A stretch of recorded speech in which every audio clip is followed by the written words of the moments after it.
শোন না। হ্যাঁ মা। সাবধানে যাস। টাটা। হ্যাঁ হ্যাঁ, টাটা।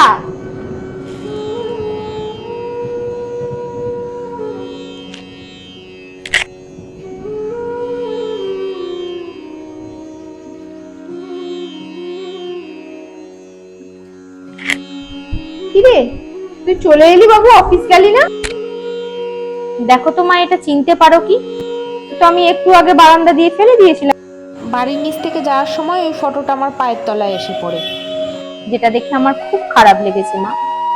কোনো ফটো যখন মন্দিরে রাখা হয় তখন সেটা ভগবান হয়ে যায়, আর এই ধূপকাঠির প্যাকেটের মধ্যেও যে ফটোটা রয়েছে সেটাও ঠাকুরের ফটো। এটা যখন লোকের পায়ের তলায় আসে, ঠাকুরের কত অপমান হয়, এটা ভাবো তো মা একবার। হ্যাঁ রে, ঠিকই বলেছি, সেটা আমাকে রাস্তা দিয়ে ওইভাবে ফেলাটা উচিত হয়নি। তাহলে এবার থেকে তুমি কি করবে বলো দেখি? আমি এমন ধূপকাঠির প্যাকেট কিনবো যাতে ঠাকুরের কোনো ফটোই থাকবে না, আর না তো এগুলোকে এমন জায়গায় ডিসপোজ করবো যাতে কারোর পায়ের তলায় না আসে। এই তো আমার সোনা মা। ঠিক আছে, আমি লেট হচ্ছি, আসছি, টাটা।